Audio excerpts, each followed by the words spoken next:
Greetings nerdlings and welcome to AmalgamNation presents World of Lorecraft, Herocraft, Illidan Stormrage edition. Illidan is a night elf-born demon hunter and the founder of the Illidari. He was the former self-proclaimed Lord of Outland, ruling from the Black Temple until his defeat. While being born one of the Kaldoroi, as stated by Maev's Shadow Song, he became neither night elf nor demon, but something more. He is the twin brother of Illidan Stormrage and was in love with Tyrande Whisperwind. Once an unusually gifted sorcerer, the extent of his powers became difficult to classify due to his powers increasing in large bursts as a demon hunter and his having absorbed the powers of the dangerous fell objects known as the Skull of Gul'dan. His pursuit of power and arcane mastery led him to commit a number of horrific acts against his own people and the races of Azeroth, including defecting to Sargeras during the War of the Ancients and creating the Second Well of Eternity.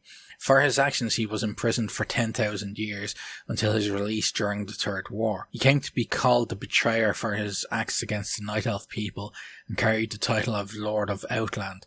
Seeking to bring down her erstwhile prisoner, Maiev allied with Akama to invade the Black Temple, where she cornered Illidan in his inner sanctum and struck him down, bringing an end to one of the most tragic stories in Azeroth's history. However, Illidan's motivations were revealed to be more complex than previously realized, as he only had the salvation of Azeroth from the Burning Legion in mind. To this end, after his body was stolen by the Gul'dan from an alternative timeline, the Prime Naru Zera put events in motion that would eventually lead to the revival of Illidan, of whom she considered the child of light and shadow, and the only one who could stop the Legion. Illidan made his debut in World of Warcraft as the final boss of Black Temple in patch 2.1. He was voiced by Matthew Yang King in Warcraft 3 Reign of Chaos, Warcraft The Frozen Throne, and the Black Temple gameplay trailer, and by Liam O'Brien in World of Warcraft The Burning Crusade and World of Warcraft Legion. History of Illidan, or Illidan's biography. Illidan, also known as the Betrayer, was the twin brother of Illidan Stormrage. He was a practitioner of highborn magic. In his youth he attempted to master the druidic forces as his brother had, but the sorcery called to him in a way that the magic of the land did not. Unlike his brother, Illidan was born with amber eyes. At the time, this was regarded by the elves as a sign of great destiny. However, this actually indicated inherent druidic potential. When Malfurion and Tyrande had found their destiny, however, Illidan was still searching for his. Though not a highborn himself, he became the personal caster of the military leader Ravencrest. When Sargeras' invasion of Azeroth had begun and as Shar's treachery became known, Malfurion convinced Illidan to leave his queen. Illidan followed his brother. However, as Cenarius and the dragons entered the battle, Malfurion came to understand that their adversaries were too powerful to fall in combat. To end the invasion, he plotted the destruction of the Well of Eternity. The idea appalled Illidan. The well was the source of his magic, and likely the elves' immortality as well, and its loss was a price far too dear for him to pay. In addition, the Night Elf found that he increasingly admired the powers of the Burning Legion, seeing a magical purity that underlay their chaotic behaviour. Where the Night Elves struggled to maintain their ground, the Burning Legion's numbers did not seem to permanently diminish. The satyr Xavius seized upon his doubts, exploiting his confusion to plant seeds of distrust into Illidan's mind, which made Illidan turn to seek the power of the Burning Legion was using so he could become stronger.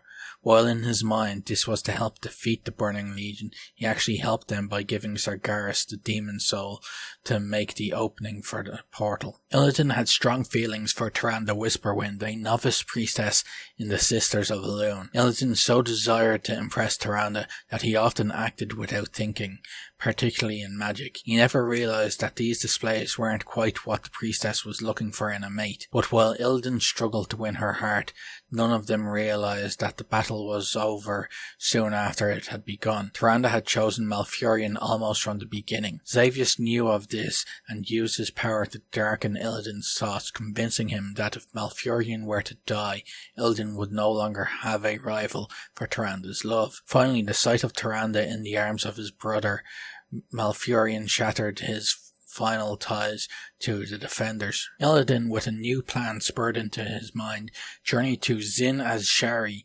There he feigned allegiance to Azshara and Manaroth. Illidan's plan was to obtain the Demon Soul, an artifact of great power created by Deathwing, also known as Neltharion, the Earthwarder, which had the ability to close the portal which was allowing the demons to enter Kalimdor. However, to put this plan in action, Illidan had to gain more power. Illidan was eventually brought before Sargeras himself, who quickly discovered the Night Elf's plan to obtain the Demon Soul for the Legion. Sargeras was pleased with this plan and gave Illidan a gift in return for his allegiance. Illidan's eyes were burned out by Sargeras himself, despite still being beyond the portal, and orbs of mystic fire set in their place that allowed Illidan to see all forms of magic, and arcane tattoos covered his body. Azshara was fascinated by the new Illidan, but remained cautious, sending Captain Varothen to accompany Illidan in his search for the Demon Soul. After the Great Sundering, Illidan, who had filled 7 vials with water from the Well of Eternity, scaled the peaks of Mount Hyjal, where he found a small tranquil lake. There he poured the contents of 3 of the vials into the waters. The chaotic energies quickly manifested, tainting the lake and twisting it into a new Well of Eternity. Illidan's joy was short-lived, however, when his brother Malfurion, Tyrande and the rest of the Kaldoroi leadership discovered him, and all were horrified at what he'd done. Unable to accept that his brother had committed such treachery, Malfurion tried again to explain to Illidan the folly of his ways. The magic, he insisted, was chaotic by nature, and it could only bring about destruction so long as it existed. Illidan refused to listen, so enraptured by the magic's power that his brother seemed to him an unknowing fool. Illidan claimed that magic would be needed should the Burning Legion ever return. The lack of remorse shook Malfurion to his core, and he raged at his brother, understanding now that Illidan was lost forever to the magic's sway. He ordered him imprisoned deep below Hyjal in a jail kept far from sight and mind. Illidan languished for 10,000 years in a lightless prison. Califax, a keeper of the grove, and a contingent of night elves, including Maiev Shadowsong, kept constant guard over the betrayer. Release came at the unexpected hands of Tyrande, who slaughtered the night elf guards in the hopes of using Illidan against the Legion, which had returned to Azeroth at the hands of the Scourge. With his love for Tyrande undampened through the millennia of confinement, Illidan agreed to help. He swore to throw back the Legion and to depart from the Night Elves forever. Malfurion opposed Tyrande's decision, thinking the release of Illidan a catastrophic mistake. Frustrated that his brother remained unchanged and eager to prove to him that the demons had no hold over him, Illidan left Malfurion behind, leading a force of Night Elves into Felwood to hunt down the Legion. While in Felwood, he encountered Arthas, champion of the Lich King, and they engaged in combat. The fighters were equally matched, and the combatants reached an impasse. Illidan stopped the duel and demanded to know why Arthas had tracked him. Arthas responded openly, telling Illidan about the Skull of Gul'dan, the demonic artifact that had corrupted Felwood. He explained that if the artifact were destroyed, the corruption of the forest would halt. To ensure that Illidan would take the bait, Arthas spared no detail of the skull's power, adding that his master knew of Illidan's thirst for power. Although Illidan did not trust Arthas, he nevertheless sought the skull and its power. A great demon gate defended the skull as Illidan and his forces had to fight mightily to gain access to the artifact. Driven by necessity and influenced by the belief that with the increased power he could at last redeem himself in the eyes of Tyrande, he shattered the demonic seal and used the skull's powers for his own. Strength he found, but peril greater than power came to him at once. The battle for control of the skull came with a heavy price, and the artifact's powers changed him. Transformed into a demon, Illidan wrapped himself in a shadow and utterly destroyed Tichondrius and his demonic forces.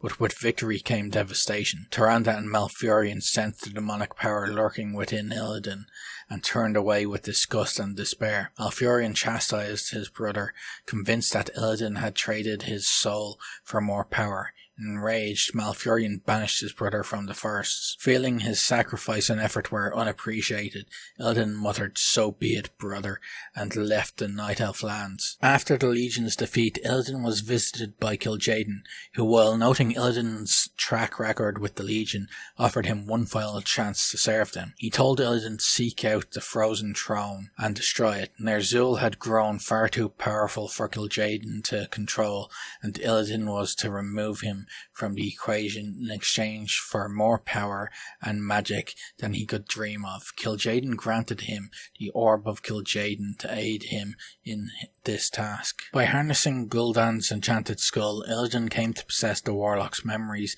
and a plan came to mind, but he would need allies to help him. He decided to enlist the aid of some old friends. Illidan called the Naga to the surface. The Naga, formerly the Keldorei, servitors of Azshara, were eager to take vengeance upon the Night Elves and the other land-walking races that had been spared from the Great Sundering. Azshara sent her handmaiden Lady Vash to establish contact. The Naga, respecting Illidan's magical talent, accepted the alliance, and Vash eventually came to lead those who would be known as Illidan's Naga. But Illidan still had the troublesome Warden Maiev Shadowsong to deal with, as she had persistently chased him all over Kalimdor. Illidan then allied with a group of satyrs known as Illidan's Servitors. Then he ran to the port of Nendis, with his Naga and Satyr minions protecting the way up behind him. Maiev killed the Furbolgs and defeated his forces, but when she came to the port, Illidan hijacked a boat and set sail, while a cadre of Naga stayed behind to scuttle the ships and ruin all hopes of following him. With the Naga swimming in his wake, Illidan came ashore on the Broken Isles, the ruined remains of Suramar, ironically the same city where Illidan grew up, which Gul'dan and his warlocks had razed 20 years before, and the home of the tomb of Sargeras. Despite their best efforts, Illidan's servants had not been successful in destroying the boats. Maiev and the Watchers arrived on the Broken Isles shortly after Illidan, and the two forces battled across the watery terrain. Illidan reached the tomb, and Maiev was quick to follow. With Gul'dan's knowledge, Illidan quickly traversed the tomb and came to the chamber which contained the Eye of Sargeras. Maiev came upon him as he and Vash were activating the powerful artifact, and as vengeance for her imprisoning him for 10,000 years, Illidan used the Eye to bring the tomb down around her, then quickly escaped through the underwater passages used by the Naga. Though he killed Naisha and all the other Watchers within the tomb, Maiev escaped with her magical abilities. On the surface, Illidan and Maiev battled for supremacy, as the Warden sent out a runner to gather reinforcements from Ashenvale. Malfurion and Tyrande arrived on the Broken Isles with reinforcements as Maiev's base was being overrun. When they struck back, Illidan's forces crumbled, but he and his retainers fled before they were seriously harmed. Tyrande pursued them out of the base, and Illidan ensnared her to protect himself, warning her not to interfere. He fled across the sea once again. During this battle, Tyrande finally revealed why she had spurned Illidan. Too drunk with his rising magical and political power, he had forgotten his own inner strength. Malfurion, despite his increases in power, held on to that strength within him. Armed with this knowledge, Illidan finally came to grips with his feelings. Illidan landed on the shore of Lordaeron and quickly made his way through Silverpine Forest to get to Dalaran, where Illidan began to use the Eye of Sargeras to break apart the polar ice cap and destroy Icecrown and the Frozen Throne. But he was interrupted by Maiev and Malfurion, and the spell failed. Malfurion had felt Illidan's spell tearing the land apart and concluded that he was a danger to the world and had to be stopped. Illidan, who was entangled by his brother, called Malfurion a fool as he was destroying the Lich King, their common enemy. Malfurion was furious at him for causing the loss of Tyrande, who had been, according to Maiev, killed. Illidan was heartbroken that the woman he loved was dead, but Prince Kael'thas, the Night Elves' newest ally, thought that perhaps it was premature to presume her dead. Kael'thas explained that Tyrande had not been torn apart by the undead, as Maiev had told Malfurion, but had instead fallen into a river and been swept away by the currents. Malfurion immediately arrested the warden and promptly went in search of Tyrande. Illidan begged to be allowed to help his brother track down the beloved priestess. Illidan and his personal guard of Naga found Tyrande under heavy attack from a massive undead force. Illidan and his Naga battled their way through the undead until they reached her. Tyrande was taken aback by Illidan's service to her. When he delivered her safely to Malfurion, she was astonished. Illidan assured Tyrande that even if he became a monster, he would always look out for her. Malfurion told Illidan he was free to go, on the condition that he never threatened the Night Elves again. Illidan, wishing for an end to the conflict with his brother, agreed. After Malfurion let him go, Illidan created a portal to Outland, and fled immediately, pursued by Maiev. Now that he had failed to destroy Ner'zhul, he knew that Kil'jaeden's wrath would not spare him, so he wanted to find a world where he could remain free from Kil'jaeden. He felt that Outland, the ruined remains of Draenor, was just such a place. Illidan was chased down on the shattered world until he was captured by Maiev and the Watchers and imprisoned once again, but he was saved by Kael and Vash. Illidan accepted the allegiance of the Blood Elves and made Kael his second in command. The Sin'dorei, coupled with the Naga, would be very invaluable to his plans. Illidan continued his original plan to rid Outland of demonic influence so that he could stay out of Kil'jaeden's grasp. To do this, they laid siege to the Black Temple of Magtheridon, the Pit Lord, who had taken control of the world. But first, Illidan systematically shut down his dimensional gates to stem the flow of reinforcements. Eventually, they succeeded. When they came to the Black Temple, Illidan was approached by Akama of the Broken, who pledged the allegiance of his race. Akama's Broken felt indebted to Illidan and his army for aiding them in their fight against the fell orcs of Magtheridon, who had laid siege to their village with the intent of slaughtering them all. They laid siege to the Black Temple and destroyed Magtheridon's defences, and then defeated the Pit Lord in battle himself. Magtheridon noted royally that Illidan had great power, and asked if the Legion had sent him as a test. Illidan laughed, saying that he was not a test, but a replacement, and imprisoned Magtheridon beneath Hellfire's citadel, and kept sealed in place by the fell orc jailer Caladan the Breaker. As Illidan rallied the forces of Outland under a new banner, a storm of fire and smoke descended upon the Black Temple, and Kil'jaeden appeared in all his unholy glory, chastising Illidan for his foolhardy attempts to flee his wrath. Illidan quickly claimed that he had been gathering his forces for a second attack on the Frozen Throne. Kil'jaeden, seeing that Illidan's new comrades showed some promise, agreed to give Illidan one more chance to appease the demons. Illidan, Vash and Kael laid siege to Northrend and battled Anub'arak's forces as they trudged through the snow towards the Icecrown Glacier. But Ner'zhul, knowing he would be overrun if he didn't do something, called Arthas to Northrend to complete the plan he had set in motion so many months before. Finally, Illidan's forces arrived at Icecrown as Arthas and Anub'arak dug their way out of Asjol Narub, and the two factions squared off in a titanic battle as they tried to gain control of the four mystical obelisks surrounding the glacier. After a long battle and control going back and forth between the two enemies, Arthas activated all obelisks and the doors to the Frozen Throne were opened. But Illidan was not finished yet. Meeting Arthas at the glacier's base, the two warriors engaged in single combat. After a few minutes of exchanging blows, however, Arthas overcame Illidan's defences and cut him down. Illidan Stormrage was badly wounded, but not killed. After it became clear for Vash and Kael that they could not destroy the Frozen Throne, they retreated, eventually back to Outland, taking Illidan with them. The lore behind Illidan is so long that I'm having to split this one into two parts.